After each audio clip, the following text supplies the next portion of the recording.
Naghahanap ka ba ng murang diaper? Naku, etong si Monofit talaga ang marerecommend ko mga B. Ayan, manipis lang siya pero wag mong ismulin yung pagkanipis niya kasi maganda ang quality niya, palaban ang quality nito. Ayan, may available tape na rin to ha, elastic na rin yung waistband niya. At siguradong hindi talaga magkakarashes dito si baby at hindi siya nagli-leak. Maglalagay ako dyan ng isang basong tubig para matry natin. Titingnan ko ako magka-transfer siya sa tissue.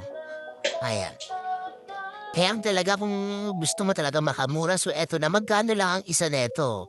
Pumapatak lang ng 5 pesos each ang isa neto. So ayan, nakikita mo naman. Tap-tap na tayo dyan. Another tubig tayo para matry natin. O diba, kahit sobrang nipis niya pero napaka-absorbent niya. Kaya ano pa ba ang hahanapin mo? Siyempre tayo mga mami, ang gusto nating diaper para sa mga anak natin ay yung hindi naglilik at hindi nagkakarashes si baby. Kaya eto talaga ang napili ko.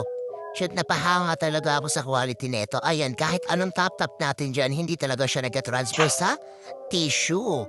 Ang ginawa ko pa dyan, Piniga ko pa para ma-sure ko talaga kung maglilik siya o hindi. Ayan mga bikitang-kita mo naman, hindi talaga siya naglilik. Kaya ano pang inaantay mo? Mag-check out ka na. Bye!